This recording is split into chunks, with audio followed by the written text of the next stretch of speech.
How to quell the rage within. Hi cuties. It's time for a wrap up, and these are the books that I read in May, and I had a very rough month in May. I did complete my TBR by the, what's the phrase? Skin of my teeth? That's the phrase.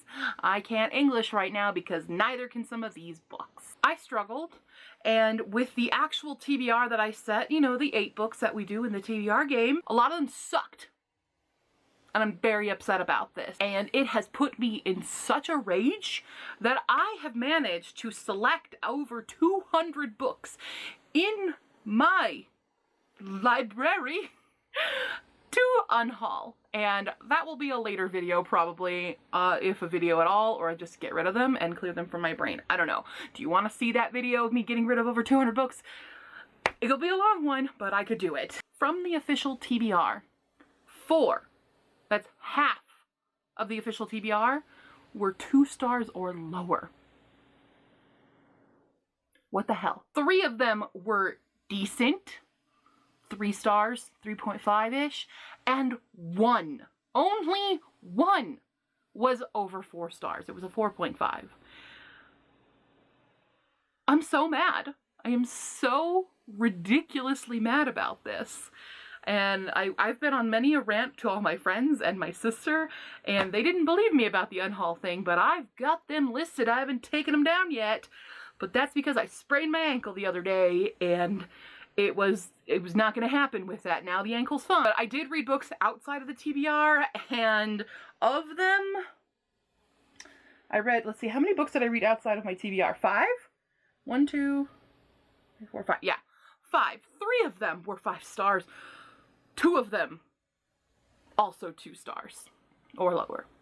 And I'm very upset by this. I'm just upset by the deception on my shelves of books that I'm anticipating to read and excited to read, books that I picked because that sounds like a fun, interesting concept, and then just being god-awful. What the hell? That is not fair to do that to me. So I'm very mad, and I'm really hoping that Judith's better. But anyway, let's get to the statistics because that's what we do. I read 13 books in total. 3 of which were sci-fi, 7 of which were fantasy.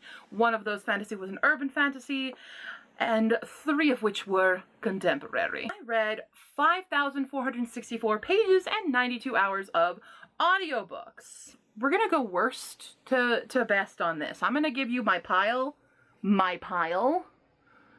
of the shittiest books that I read this month, and I'm very upset by this because some of these books were super hyped by other booktubers that I trust, and now that trust is broken.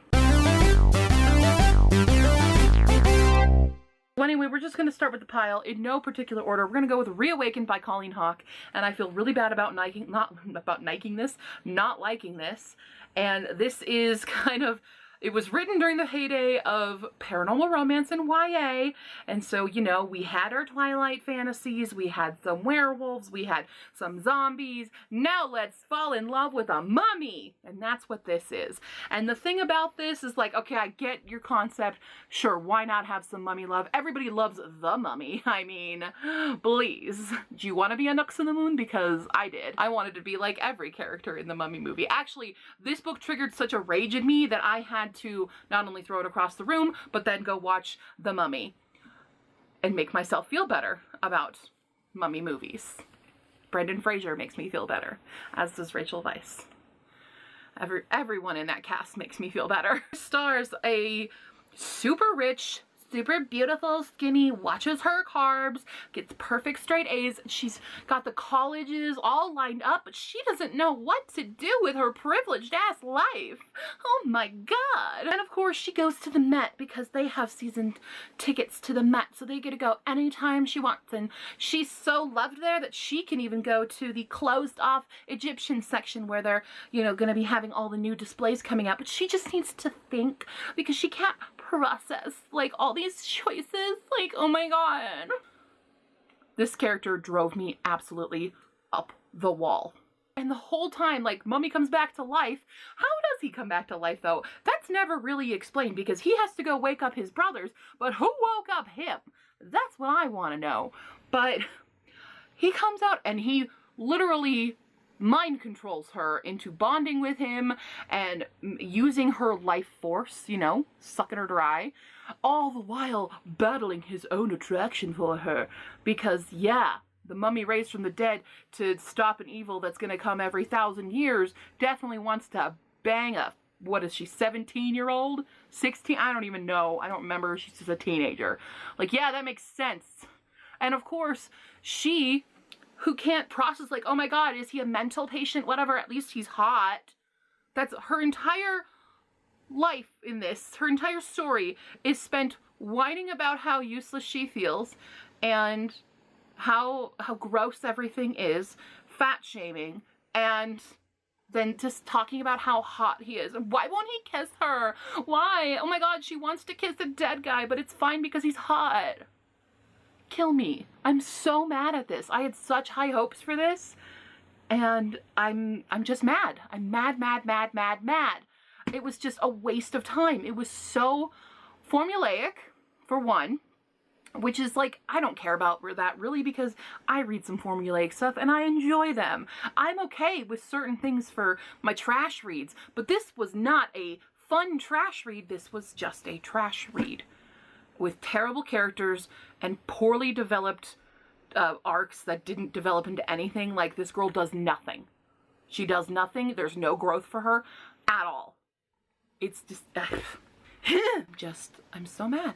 I'm so mad. So let's continue being mad with the next one, which was a contemporary with puppies. How could you mess this up so bad? Well, Meg Rosoff for Jonathan Unleashed did. The main character of this is a guy who is the worst. I hate him. He doesn't know what he wants in life. He's just going through the minutia of working as a graphic artist for this terrible company that does boring things like selling pens, $9.99 or whatever, you know, that kind of sales marketing stuff. That's what he does, and he can't handle it because his artistic vision is not taken seriously because he likes comics. That's the only thing. He draws a comic sometimes, and his comic is just a fantasized version of his own life.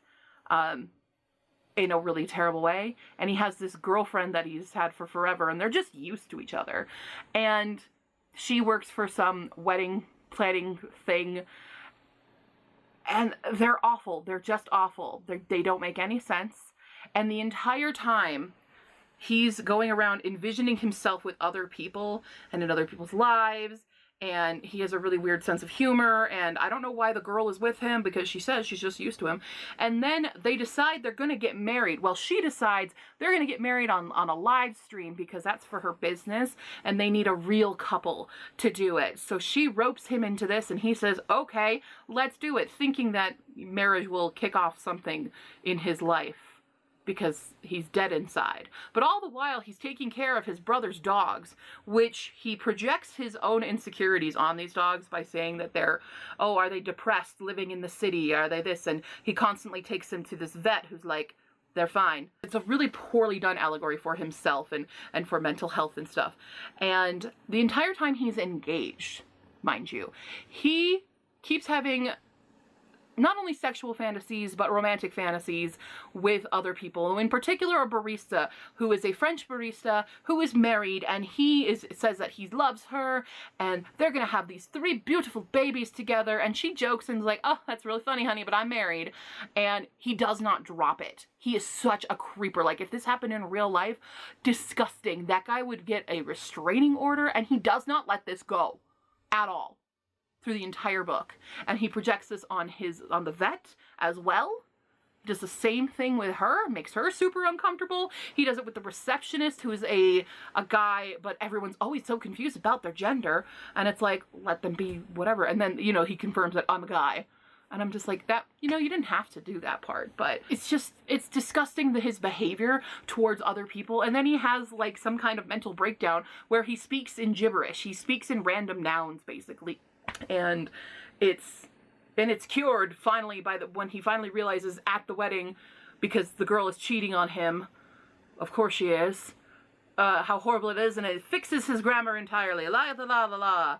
And I'm just like, it's so badly done. And he's such a terrible character. And of course, then the vet gets into him. I'm like, why, girl? Just because his ex-girlfriend ran off with your ex-boyfriend does not mean you guys have to be together. It made me so mad, and I'm angry. And I'm angry. And it sucked. And the dogs were not even... the way that they did the dogs...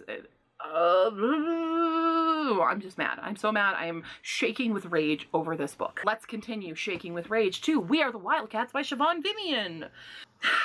This was the book that everyone was freaking talking about and getting super hyped over, and I'm so mad at this book. It stars a field hockey team, and the entire time this whole book just reminded me how much I hate sports and the culture of sports. Like, sports just injures you, and I got a sprained ankle just from walking, you know? Just from falling in the grass in a divot. The amount of pressure put on people to perform in sports and stuff, just, it doesn't make any sense to me, and I hate it. Now, that's a personal gripe because I just can't stand that. They've got the Wildcats forming, they've had their auditions. Yeah, I'm a sports person. Tryouts, and they form this new team. We've got a new freshman, we've got a bunch of different POVs, we have some veteran players, and the captain of the team, who has a super weird relationship with her coach. Her coach, the entire time in this whole thing, you can just read the signs, and I'm going to spoil it for you, because I don't feel like you guys have to suffer through reading this. He's a freaking groomer. He is grooming her the entire time because they joke when she's going to go off to college, well, he'll stop by to see her games, but not as your coach. And they're like, but as what? Oh my God. And she admits to being in love with him, even though she's dating this other guy, but then ghosts the other guy because it's season now and she can't possibly have a boyfriend during the season. And then the coach immediately starts grooming the new freshman. Immediately, he's texting them all the time, commanding them to all this stuff, and it's disgusting, the behavior that happens. Now, that to say, there were some good points in this book. Liked in some of the other POVs, there is a Korean girl who is really sad to be missing out on the first birthday, I think, of her, not her nephew, a relative. It might be a nephew. It's a new baby in her family. And she misses out on the first year birthday party, which is a big thing. And she also had some racism done against her in the last game that was brushed off by the coach. Her POV wasn't so bad, and I enjoyed reading a little bit more about her. But the main POVs in this are for the captain of the team, and the little mixing in of everybody else's POVs. It wasn't enough to balance it, so I feel like if you were going to tell a story, you should have only told like one or two to really make it work a little bit better, because otherwise it was a little loose in the end with everything. And then there is no actual conclusion to this. Sure, they kick their coach off their team or anything, but can we talk about all the other things? Can he actually get fired? Can he actually be fired from the school and put in jail for being a freaking pedophile? Can we do something about this? There's no resolution to that. This whole story takes place over like a 24-hour period, and that's not enough. That is not enough for this story, and it leaves you open-ended like that, and I don't like it. I don't like how that went. And then Siobhan Vivian herself has some new Twitter drama issues there, and I'm not going to deal with it. I'm not going to keep that on my shelf, and I'm mad. I have been talking only about 3 books, and we're already 15 minutes into raw footage time, and I'm sorry, guys. Buckle up, because I got 3 more to complain about right here. We're going to complain about Cursed now, which is also a Netflix show that I hate. I watched the first episode, and I can't do it. I thought maybe the first episode will help me clarify, but I was bored beyond belief with this book. This book did not get me involved at all. It's a King Arthur retelling, and I just have to understand that I don't like King Arthur retellings. I don't like the story of King Arthur very much. It's not my favorite thing, and I keep fooling myself into thinking I'll find one that I like, and I just never do. And this one involves Nimue being chosen by the sword first, before Arthur, and it was just all over the place, and I didn't like it. And I just don't. I don't even like there's some art pages in here, and I'm not a huge fan of the art style with some of these. If you guys can see any of it. You see any of it? I don't like how it's drawn. It's just not an art style that I particularly enjoy. It seems kind of, I don't know, some people like it. It's kind of boxy. I really hate how the lips are drawn. That's one that really bothers me. But it's just, it's not something I liked. And I literally drifted off so many times listening to this book because I listened to it on audiobook and I felt zero connection with it. So I'm not super mad at it like I am with the other books that actually offended me. This one was just boring and I didn't connect at all. And it's blah. It's a blah book. Another blah book is No Country for Old Gnomes, which is the sequel to Kill the Farm Boy, which was an okay read, but this one I didn't connect with at all. I literally couldn't tell you what happened in it. I know there's gnomes versus halflings. I cannot tell you a single thing more than that. I literally can't, because it was nothing. And the thing about this trilogy is that it's a lot of bathroom humor, and which is not my type of humor. I'm not a big fan of it, and it's not a series for me, I guess, and I'm sad about that because I had really high hopes going into them because I love their covers. I heard good things about them, but once again, I've been betrayed, and I can't trust the people that I know that like those books. I no longer can trust their opinion because, hi, how did you like that? I don't know. But now we're going to the final book that built me with such a rage because it took me so long to finish. It was a physical read that I'd started just at the end of April because I received it as a pre-order copy for this super hype book that no one could tell you anything about it, and now I know why no one can tell you anything about it. Because what even is the Octunnumi? I forget how you pronounce it, but what is this story? It's a giant prologue. The entire book is a prologue. And like, okay, if you think of it that way, I get it, because it's trying to set up all the background for what I assume will be the actual first novel. But what is this? What is this? I can't tell you. Is it a sci-fi? Is it a fantasy? Is it it's surreal? It's like it's trying to be Sean Hutchings with the Dead Meat Sextet, but failing epically. That's what it is. The only thing going for this book is the aesthetic. And that's what they've built this whole thing around. Like, they built an app, which I downloaded just to show you guys. So there is the Octunnumi app. And it's an AR thing, but basically it just tells you to scan certain parts, and it brings a little thing out. It's glorified advertisements. That's all you're getting with this. There's nothing you're actually doing with this. It's just more advertisements for the book, to buy the book you already bought. That doesn't make sense to me. So they invested a lot of time and money on the aesthetics of it because the pages and stuff, they're all beautiful. Everything about the exterior of it is gorgeous, and that's what draws you in. And then you buy it, and then you waste your freaking life reading a book that makes no sense with bad characters who are underdeveloped, and all the women have to fall in love with the two guys all the time. They all just want to bang the two guys, and you're like, why? So it made me really, really angry, and I'm mad that I wasted so much money on this, and I don't want you to have to waste your money on this either, because it sucks. And I'm really confused because I wrote my angry review on Goodreads, and the author liked it, and I'm like, okay, hope you liked my very honest review, because it was just poorly done. Even sometimes some of the grammar and stuff was just kind of terrible, and I don't really know anything about the author, but I'm not a fan. I can tell you that right now. I'm not a fan of this, and I'm just so disappointed. I'm horribly disappointed in this. I had such high hopes for this because everyone was going nuts about it. No, it's a waste. It's built, I feel like they wrote this book just for the aesthetics of it, to see how much money they could make and how much they could fool other people. I feel like there was a purpose in that if they spend a lot of money on their marketing, it won't matter how bad the book is because everyone's going to buy it because there's going to have so much mystery around it. And I fell for it, so I'm telling you guys, you don't have to fall for it now. I read it for you, and it's just jumbled nonsense. Okay, so those were my super angry books. Now we'll go on to the mediocre books, okay? And I say this is mediocre, but I believe I gave this a 4 or a 3.5. We have Layoverland by Gabby Noone. I did enjoy this a lot. I thought it was pretty short, though, for the topics that it's covering, but it involves a girl who is killed in a car accident after having a terrible day, and she is taken to the airport, where that's the kind of purgatory place in the afterlife.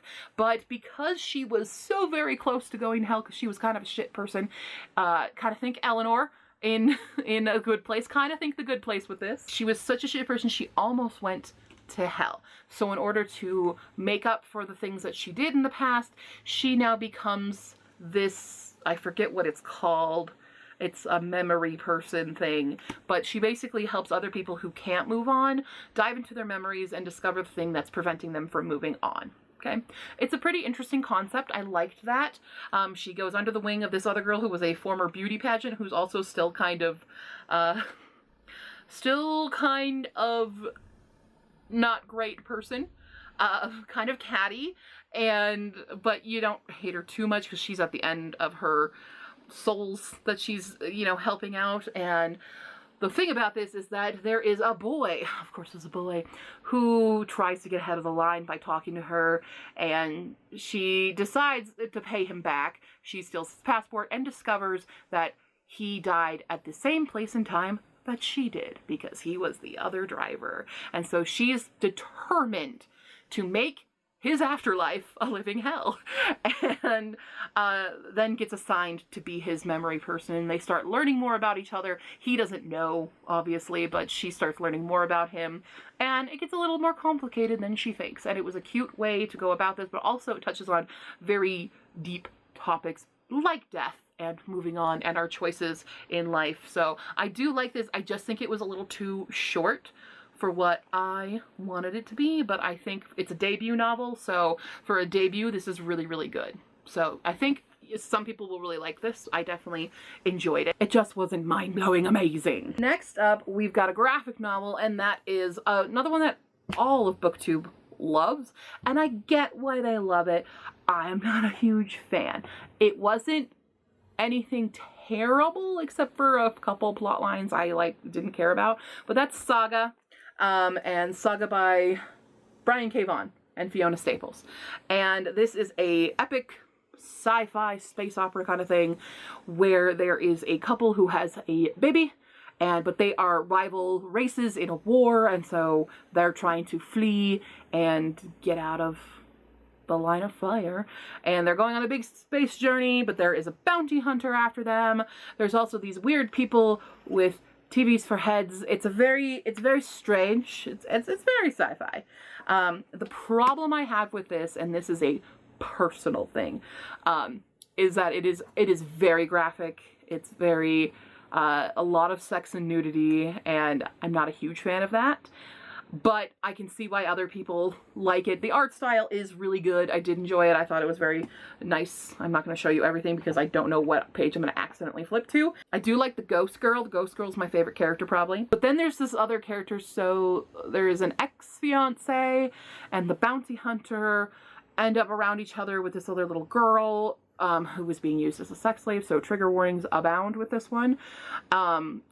And they land on this island, or not this island, they land on this planet, and in this area where the air effects, or like these mushrooms affect everybody, and the bounty hunter confesses his love for her, but it's really just this weird thing triggering that, and she's like, whoa dude, I don't even know you, I don't like you, back off.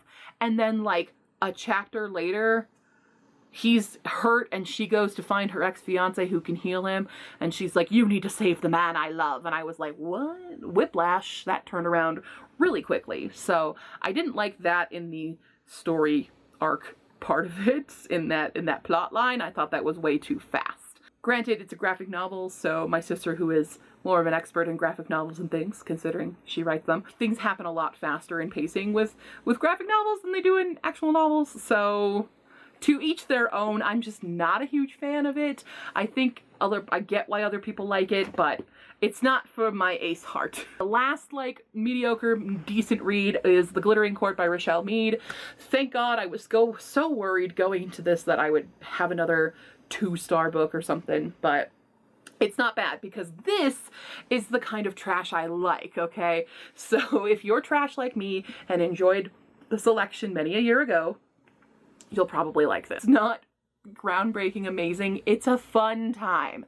That's what it's made for, to entertain, and it involves a countess. It's fantasy, but it's not like fantasy in the terms of magic. It's a very low fantasy where it is just a fictional world, and there is a countess who poses as her maid to go to the Glittering Court because she's trying to get out of an arranged marriage that is absolutely horrendous.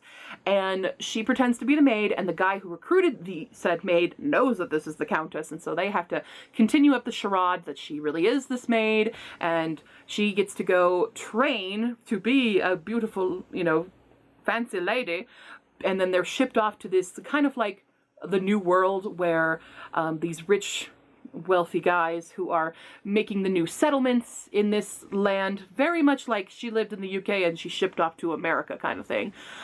There's parallels with that, but it's a fantasy world. And so they are all brought in to be the upper class now, so that's why they go through all this training to be it, and then they are not sold, but they get to meet all these men who want them and do have to pay a price for them, but she also gets some of that money, and she still gets to choose which guy she wants, and obviously there's going to be a little roughness between our little companions who know too much about themselves. You already see that love story coming, but it's not bad. It did take quite a twist because half of this book is done in like, it's Regency England and everybody wants very Jane Austen-y kind of thing, and then the second half is like frontier Wild West stuff, and I liked that part a lot. The issue with this book series, because there are 2 other books in this, they are companion novels, and the issue with that is that you have these 2 other characters, her 2 friends, Mira and Tamsin, who all have their own stories in the other 2 books,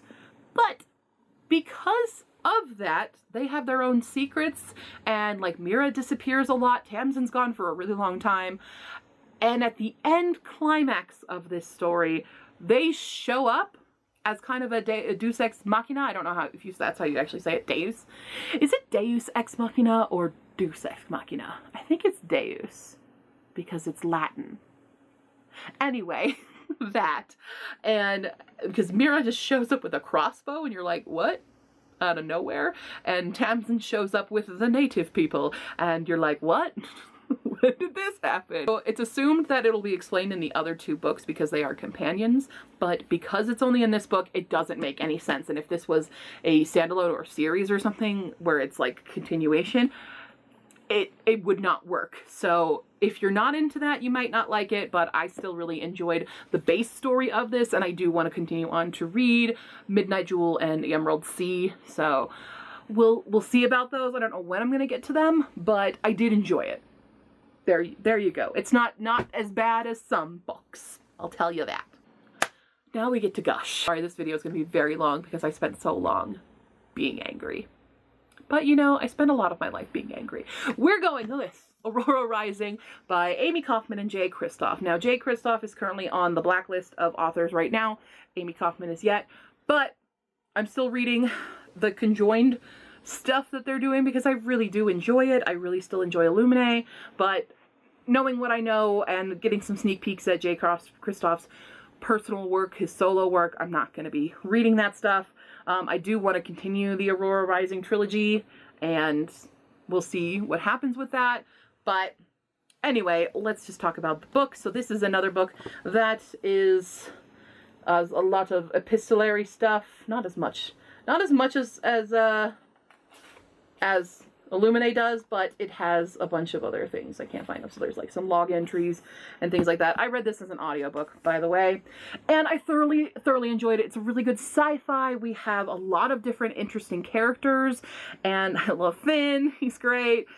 I am a little weirded out by some of the romances in this, particularly one where it's very much almost, if you put it in a fantasy world, it would be that werewolf, this is my mate thing with one of the alien species, and I'm like, okay, it's a little weird, but I'm gonna go with it anyway. But you do have this ragtag group that's kind of misfits. You have a golden boy who, because he went out and accidentally saved her, because he did not go out, he went out to do his own thing before this big draft of getting to pick who's going to be on what teams for this space military thing and he lost his chance even though he was a top student. We have a bunch of other misfits in this group, and it's a found family kind of thing, and I'm a sucker for that. Some good rivalries going on, and a really great moment between our two male rivals. Just excellent, excellent moment. I thoroughly appreciated that.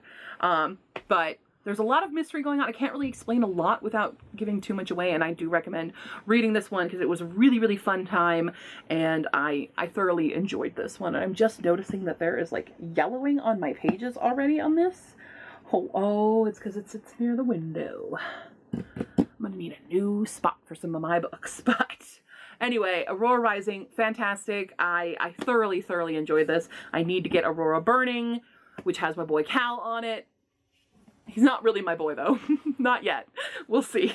We'll see. And then Finn's on the third one, which is great. Aurora's End, which I'm kind of mad about that because I'm like, I'm sorry, you have Aurora Rising, Aurora Burning.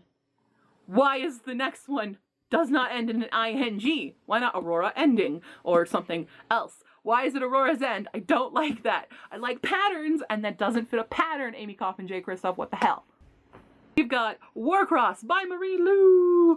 I like this. I heard mixed reviews about this, and I was a little worried going in, but I thoroughly enjoyed this. So if you're a fan of like Ready Player One, you'll probably like this. It's fairly similar in certain contexts because it is like this worldwide virtual reality game that everybody loves, and they have these special glasses to get into it. It's called a Neuralink, and it makes everything feel very real, and it was invented by this prodigy teenager, Hideo Tanaka, and I kind of got annoyed by this in the audiobook because they keep calling him Hideo and Tanaka, and I'm like, okay, when you're pronouncing Japanese names, the emphasis goes on the first syllable. Hideo Tanaka. That's how you actually say it. Now, granted, these characters are from all over the world, but it just kind of made me annoyed. And so we have a bounty hunter who is a hacker as well, has some living in a really bad situation. She tries to get bounty hunters, get her bounty for money, and she's like low on her rent and stuff. And then Warcross is going to have their big games, the big, you know, it's the World Series kind of thing. And she is a hacker, and she thought, you know, what if I just like stole one of the power-ups in the game during the big championship, and accidentally hacks her way into the game, and everybody sees her. And then Hideo Tanaka decides, I'm gonna use her because she's a good hacker. She got through my defenses. I want to have her help me find this other person who's been hacking in. So using a hacker against hacker kind of situation, and puts her in the game. So she now has to have a facade where she is a good player, or she's a new player to the game, while also trying to figure out who the other hacker is and what their evil plan is. And it's good. I kind of predicted the plot twist in it. I'm kind of sad about that plot twist because I have such high hopes, but I'm going to read the sequel and we'll see how that turns out. But I did really, really enjoy this. I kind of don't think I can hate anything Marie Lu writes at this point. I think she's one of my auto-buy authors, so I highly recommend anything by her and Warcross. Next up, we've got Soul of the Sword, the only book on the official TBR that did not disappoint the crap out of me, and by Julie Kagawa, which is the sequel to Shadow of the Fox. I love these guys. I love these characters so much. I got so scared so many times for everybody's lives. Like, there was one thing in here, by the way, if you go on to certain fandoms about Soul of the Sword or about Shadow of the Fox series, I thought people were shipping two characters, and I did not think that ship was real. The ship is real. The ship is very, very real. And I could not be happier, but I was also so scared that one of them or both of them was going to die several times in this. Thankfully, they didn't.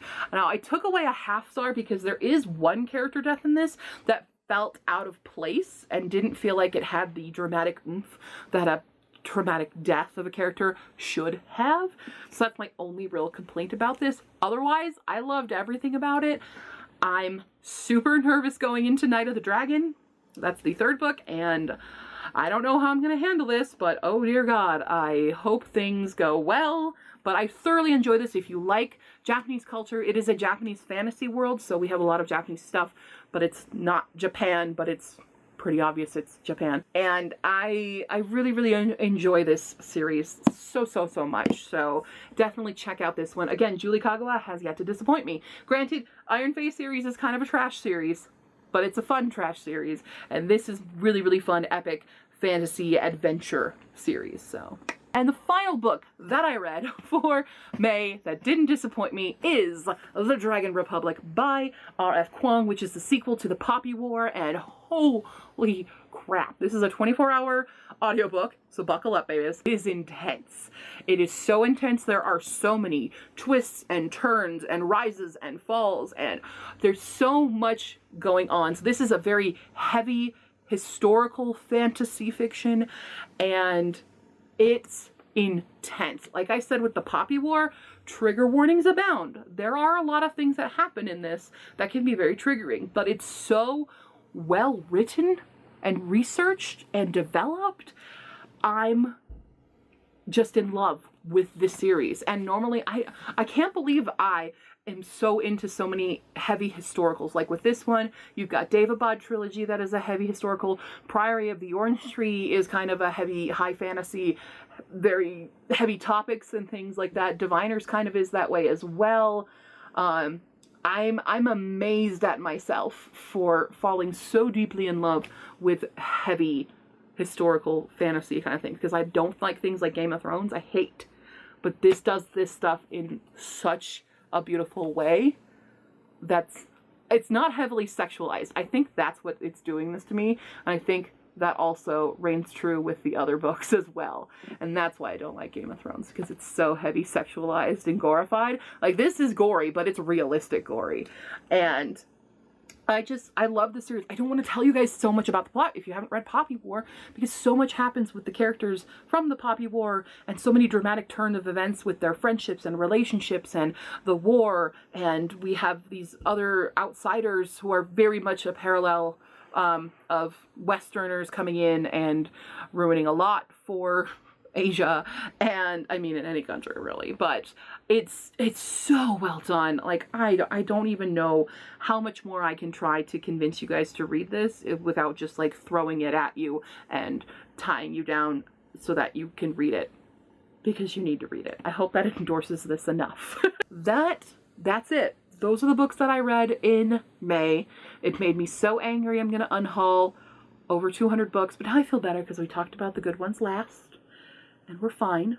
It's okay. But let me know if you want to see that unhaul happening, because I'm happy to show you guys what I'm getting rid of. And maybe you can convince me to not get rid of certain ones. Let me see. We'll see if you can. But like I said, my trust is very broken right now. I can't trust anyone ever again. Anyway, I'm gonna go now and read other books, because it's whatever-a-thon now, and we're gonna read good books this month. Damn it, we're gonna read good ones that I enjoy.